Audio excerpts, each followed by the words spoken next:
오늘의 부동산 이슈입니다.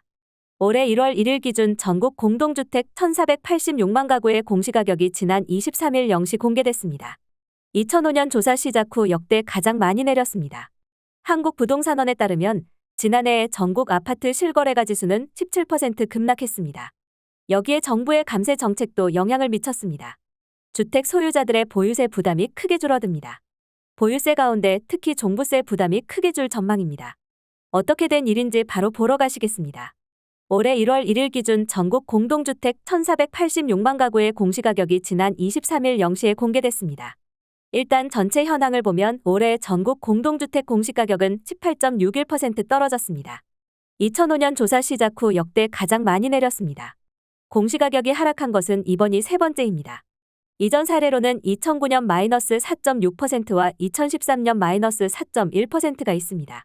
공동주택 공시가격 변화를 지역별로 살펴보면 세종 -30.68%, 인천 -24.04%, 경기 -22.25%, 대구 -22.06% 등 지난해 집값이 많이 떨어진 곳에서 공시가격 하락세도 가팔랐습니다. 작년 아파트 매매 가격은 세종 -17.1%, 인천 -12.5%, 대구 -12.4%, 경기 -10.1% 순으로 많이 떨어졌습니다. 서울 공동주택 공시가격은 17.3% 하락했습니다. 송파구의 하락폭이 23.2%로 가장 컸으며 노원 -23.1%, 동대문 -22%, 강동 -21.9%, 도봉 -20.9%가 뒤를 이었습니다. 그러면서 서울 공동주택 중위 공시가격은 지난해 6억 557만 원에서 올해 4억 9,778만 원으로 1억 원 넘게 낮아졌습니다. 가격대별 변화율을 보면 기존 공시가격 9억 원 이상 15억 원 미만 공동주택의 공시가격 하락폭이 23%로 가장 컸습니다. 9억 원 미만은 18.5% 내렸고 15억 원 이상 고가 주택 하락률은 15.2%로 가장 낮았습니다. 주택 소유자들은 국토교통부 한국부동산원의 공시가격 알림이 홈페이지에서 개별 단지의 공시가격을 확인할 수 있습니다. 공시가격과 관련해 궁금한 사항이 있거나 정정을 문의하려면 해당 홈페이지 또는 시군 구청에 제출하면 됩니다. 다음 달 11일까지 소유자의 의견을 접수할 계획입니다. 올해 공시가격이 떨어진 가장 큰 원인은 작년의 집값 하락에 있습니다. 한국부동산원에 따르면 지난해 전국 아파트 실거래가 지수는 17% 급락했습니다. 여기에 정부의 감세 정책도 영향을 미쳤습니다. 정부는 세금 부담 완화를 위해 공시가격 현실화율을 작년 71.5%에서 올해 69%로 낮췄습니다. 시세 하락보다 공시가격을 더 떨어뜨렸다는 의미입니다. 공시가격 하락에다 정부가 종합부동산세 세율을 낮추고 관련 공제를 확대할 계획이라 올해 주택 소유자들의 보유세는 크게 줄어들 것으로 전망됩니다. 정부는 올해부터 종부세를 공제하는 공시가격 기준을 1주택 단독 명의는 11억 원에서 12억 원으로, 공동 명의는 12억 원에서 18억 원으로 높였고 종부세 최고세율도 6%에서 2.7%로 낮췄습니다. 국토부는 공시가격 8억 원의 보유세는 작년보다 평균 38.5%, 공시가격 12억 5천만 원의 보유세는 30.5% 하락할 것이라며 보유세 부담이 2020년 수준보다도 더 줄어들 것으로 예상한다. 라고 했습니다. 실제 사례를 보면 서울 마포구 아현동 마포레미안 푸르지오 전용 면적 84제곱미터의 경우 공시가격이 작년 13억 8,200만 원에서 올해 10억 9,400만 원으로 떨어지면서 보유세는 412만 원에서 253만 원으로 40%가량 줄어듭니다. 또 서울 강동구 고덕레미안 일스테이트 84제곱미터는 공시가격이 작년 12억 600만 원에서 올해 8억 5,400만 원으로 하락하면서 보유세도 작년 314만 원에서 올해 181만 원으로 42.4% 줄어듭니다. 서울 성동구 텐즈일의 같은 면적은 보유세가 351만 원에서 209만 원으로 40.5% 줄어들 전망입니다. 고가 주택 소유자들도 보유세 부담이 크게 줄어듭니다.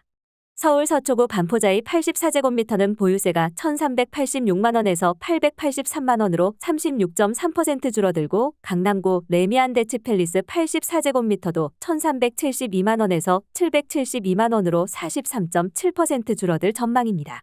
종부세 과세 대상 주택수도 작년 45만 6,360가구에서 올해 23만 1,564가구로 49.3% 줄어듭니다. 보유세 가운데 특히 종부세 부담이 크게 줄 전망입니다. 같은 1주택자라 하더라도 부부 공동명의는 올해부터 종부세 공제액이 12억 원에서 18억 원으로 늘어납니다. 재건축 대표 단지로 꼽히는 서울 강남구 음마아파트와 송파구 잠실주공 5단지를 부부가 절반씩 보유한 경우 작년엔 각자에게 100만 원 넘는 종부세가 부과됐지만 올해는 종부세를 한 푼도 내지 않습니다. 올해부터 종부세 중과가 폐지된 2주택자도 세금 감면 혜택이 큽니다. 마포레미안 푸르지오와 음마아파트 84제곱미터를 한 채씩 가진 경우 보유세가 작년엔 5,358만 원이었지만 올해는 1,526만 원으로 71.5% 줄어듭니다. 공시가격 하락은 다른 부담 완화 또는 수혜 확대로 연결됩니다. 공시가격에 연동되는 건강보험 지역가입자 보험료가 줄고 높은 공시가격 때문에 생계급여나 국가장학금 대상에서 탈락했던 계층 일부도 다시 혜택을 받게 될 것으로 보입니다. 오늘의 부동산 이슈 네티즌들의 반응을 살펴보며 마치겠습니다. 여러분들의 의견도 댓글로 남겨주세요. 부자들의 세금 깎고 부족한 세원은 전 국민이 나눠서 내거나 목소리를 못 내는 취약계층에 대한 지원을 줄이는 거죠. 겉으론 국민을 위한 듯 속으론 자기들과 고액 주택자를 위한 거. 보유세는 현실에 맞게 책정하고 정직하게 내는 게 정상입니다. 공시가 내리고 다음은 뭐다 그렇다 집값 떡락이다 이건 당연한 거다. 부족한 세수는 술값, 담뱃값 올려서 국민 건강을 위한다는 명분도 만들면 되니깐 부자들 세금 깎고 부족분은 서민들로부터 거두는 수법. 이는 사람들을 위한 정책은 속속 내놓고 가스비, 전기세, 식탁 물가의 폭등으로 힘들어하는 서민들을 위한 정책은 관심도 없는 역대급 미친 정부. 부족한 세수는 메꿔야 하니까 또 얼마나 서민들 쥐어짜는 기발한 정책 내놓을까 참 기대된다. 부자들 세금 감면해준다는 뜻이군. 진짜 대단하다. 부자들만 살맛나는 세상 만들기. 부족한 세금 어디서 메꿀까? 가스 올랐지, 전기세 올랐지, 수도세 올랐지, 유류보조금도 폐지 예정이라 오를 예정. 결론은 부동산 투기자 지키기 위해 대국민 돈 뜯기. 본인들 부동산이 많으니 국민 생각하는 척 본인들한테 맡게 하겠지. 다 같이 잘 살자는 건지 자기들만 잘 살겠다는 건지 내가 이상한 건가? 모든 정책이 기득권을 위한 것뿐이네. 다주택자 세금 줄여주겠다는 거 아냐. 부자 감세한 후 부족한 세금은 서민들 공공요금 팍팍 올려 벌충하겠습니다. 세수가 줄었으니 어디 보자 담뱃값도 올리려나. 그냥 자기들이 부동산 투기꾼들이니 세금을 내린 거지 다른 거 있나? 집값 떨어지고 세수 부족 사태 오면 어떤 대책 나올지 궁금하다. 아파트값이 내리는 게 문제냐 아니면 부자가 세금을 덜 내는 게 문제냐. 아파트값은 계속 올라서 가난한 이들은 앞으로도 집 사기 어려워져야 하고 감세가 아니고 부자도 아파트값이 줄었으니 당연히 덜 내는 거고 집 소유자들 누구나 공정하게 떨어지는 건데 이걸 말이라고 하니. 여기까지 네티즌들의 반응이었습니다. 시청해주셔서 감사합니다. 여러분들의 의견도 댓글로 남겨주세요. 구독과 좋아요는 영상 제작에 큰 힘이 됩니다.